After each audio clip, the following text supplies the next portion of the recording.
Balaleli bokhozi abadala nabayimlibe esafikayo kodwa ke laba bawethu bayamazi uDeze Mfoka Khumalo. Insizwa lena yayo uthisha yabo principal yaba yikho konke yaqashwa kakhulu kulesi sikhathi esidala sokhozi sasiqashwa kakhulu kazi ngokwazi ukuqonda uma phambi kwabantu ufundise untanga yobhodlozo untanga yabantu abaningi abasebenza emsakazweni yena wayesigxila kakhulu emkhakheni wezitori. Insizwa ke lena saxoshwa kabuhlungu naye emsakazweni. Ngilama yona mina ngoxoshwa emsakazweni.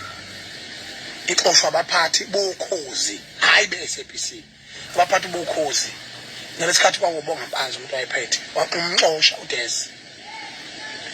Kodwa ke emveni kwalokho uDeze ngenxa yokuthi abaphathi bokhozi babolile hayi be-SABC ngoba sesikhathela manje lokuhlambalazana ne-SABC.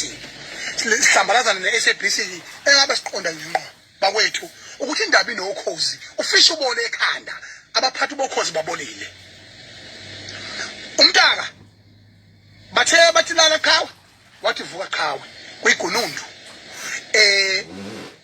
elalixoxa ngomlando wokhozi during 60 years na bewulungisela 60 years ngo-2019 bethi ngo-2020 ukhozi lubeze 60 years. Uthe uqala umlando uhululu uDeze ngephimbo lakhe nangobuyoninco bakhe nangobuqhawe bakhe bamvala qheqa balwa naye umntaka angafakaza nawe yazi ngoba insizwa eqondayo ineqiniso. Umntaka ngindamanga ngiphikisa phela umntaka mangindamanga.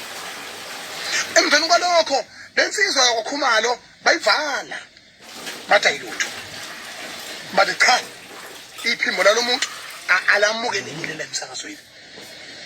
Kodwa namhlanje ngimangele mayingasekho emhlabeni ngikhuluma lento ngani zakwethu ngoba nakimi yokwenzeka ngelinye ilanga. Ngicela ningavumi mangihamba ingane zami esincane.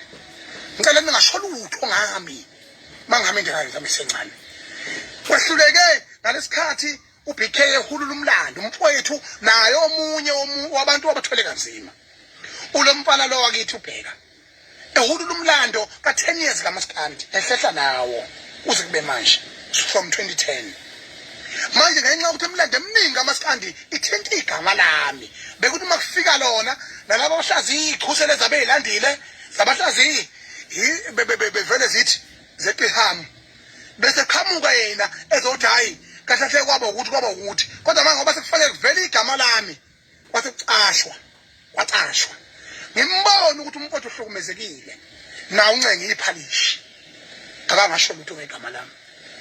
Kodwa mangakhe ngicela namuntu namhlanje noma ngibulawe icorona namhlanje kusasa lokusayo eSABC kobe sethiwa ngiliqhawe okhosini ngoba sethiwa ilana iqhawe lasemachuneni iqhawe this manyala mani enzeka sibuka izodlala ngoDeze kade ningamfuni uDeze Mfoka Khumalo kade ningamfuni okhosini nikwazi ukukhuza nalapho abamqasha khona bemnika isikwa ngekhono lakhe nikwazi ukuthi obakhuza nithi bayabheda ngoba nakufanele emsakazweni kodwa namhlanje useliqhawe indaba inaba abasakazi abasakazi abanankinga ngeke mina ngizodlala ngengane zabantu abasakazi kade sisakaza nabo ngizodlala ngabo ngiyenze sengathi angazi ukuthi kunjani indaba inabaphathi kodwa namhlanje sebekwazi ukusayina bona ukuthi cha hayi producer uvumelekile bhala script hayi umsakazi uvumelekile ukhuluma emoyeni ngoba isekho lensha ngoba phela insha kini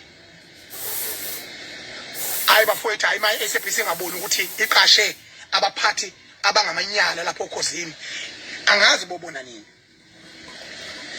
mangafana namhlanje ngayibona into ngishoyo ngayibona ngoba ngiyazazi mina ngiliqhawe mina ngifa mina kuthuleke ezweni kuthuleke ezweni ingakho ke nginesibili sokubabaza nje noze ningibulaleke ukuze ke lo msindo phela ngeke mina ngithulela amanyala mina neza amanyala ngiyazi abasakazi bathule kanzima okhathitha umfoka ngoba uNkulunkulu wami ngiyazi nayo ukuthi uverify kaningi ukuthi akhulume ngoDeze uverify kaningi ngoba uyabaza abaphathi bakhe uyayazi management yakhe uyahlonipha futhi ingakho ke mina ngikhuluma ke ngoba anginesabi